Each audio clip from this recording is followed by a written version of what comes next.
クリリー DBG。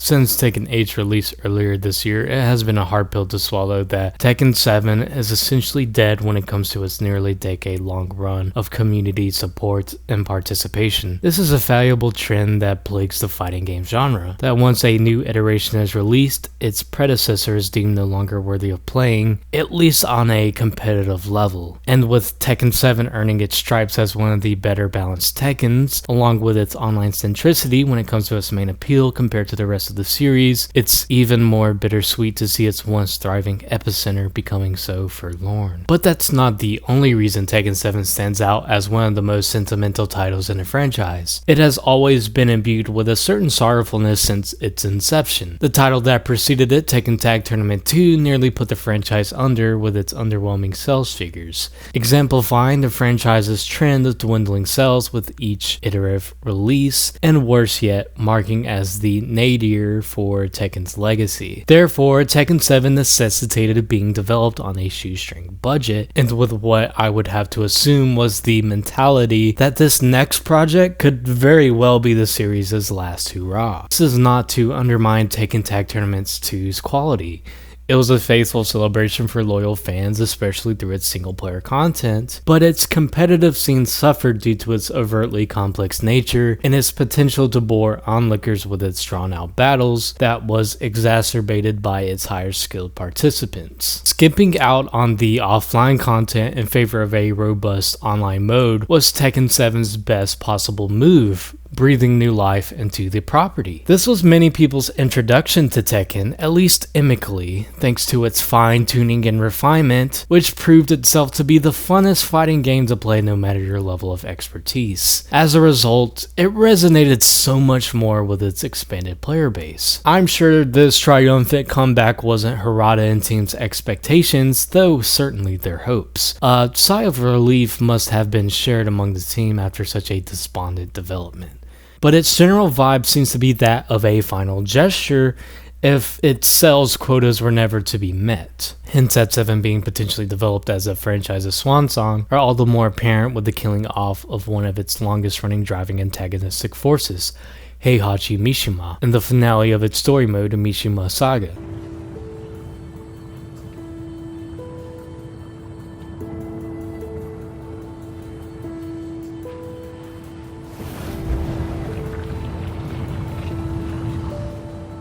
Heihachi is cited as being Harada's favorite character, so his disposal feels even more deliberate, as to say, if this was Harada's last opportunity to work on a Tekken, he might as well provide some closure to the overarching story of the long-standing Mishima feud. The closing track that follows, Solitude, solidifies this tribute by providing the most gut-punching track in Tekken history. The song is an emotionally driven symphony of somber piano keys that transitions into a bombastic harmony of synths, an electrifying piece that both instills a sense of sadness and power, a paradoxical emotional roller coaster that gets its point across succinctly and effectively. The track is multifarious by nature, as it has various different versions and song titles, so with that motif, I believe it has the capacity to be interpreted in different ways as well. Its obvious intention serves as Heihachi's eulogy, closing a chapter and ending an era, but it's much more of a powerful song when a layer of subjectivity is applied to it. Now remember, fighting games require a lot of the participants' time and patience to learn all of its faculties, hence the title Aloneness Solitude points towards a recognition of all of this time more often than not spent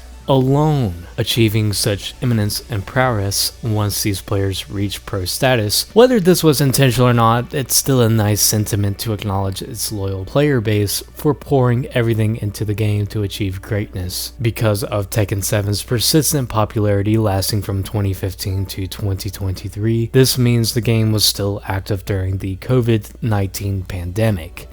Though a touchy subject, it is worth noting that this was statistically many people's last Tekken. A harrowing realization materialized into such an emotional song. I understand that with that in mind, aloneness can hit a little too close to home for some, but I hope through a different lens it can be tempered as a contemplative tributary to those who were the real fighters.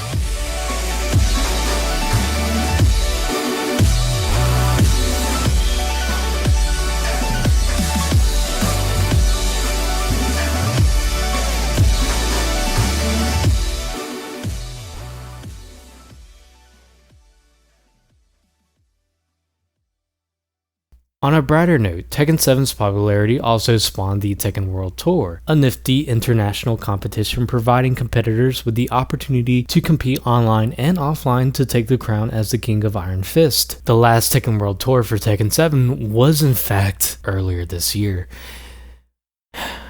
And in this very tournament, we got to see such monumental highlights, such as Rangchu taking the crown in 2018 with Panda and Kuma, an idiosyncratic pairing often seen as low-tier joke characters amongst the Tekken community. A shocking yet breathtaking victory that even left Harada in disbelief. Panda!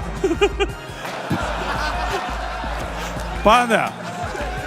Really? A moment that will forever go down in Tekken history, a moment that can never be recaptured or replicated again in the same vein. Though I'm enjoying Tekken 8, and I think it's a genuine improvement over 7 in some departments, particularly in its abundance of offline content, it does still come with its fair share of baggage. Tekken 8 was 3 times the development cost of Tekken 7's budget, and because of this, the game had to compensate for this inflated cost by introducing a fight pass, or colloquially a live service, to an already full-price game. There's also bugs plaguing some of the physics and mechanics that I could give some leeway to since the game only launched 3 months ago, though I must admit it's still not a good first impression. Oddly enough, when considering Tekken 7's decade-old reign, it still feels significantly more contemporary than its sparkly new counterpart. That being said, Tekken 8 is still shaping up to be an iteration that will be looked back on with fondness after all is said and done, but I know it will never compare to the magnitude Tekken 7 had, earning its starry-eyed gaze when reminiscing.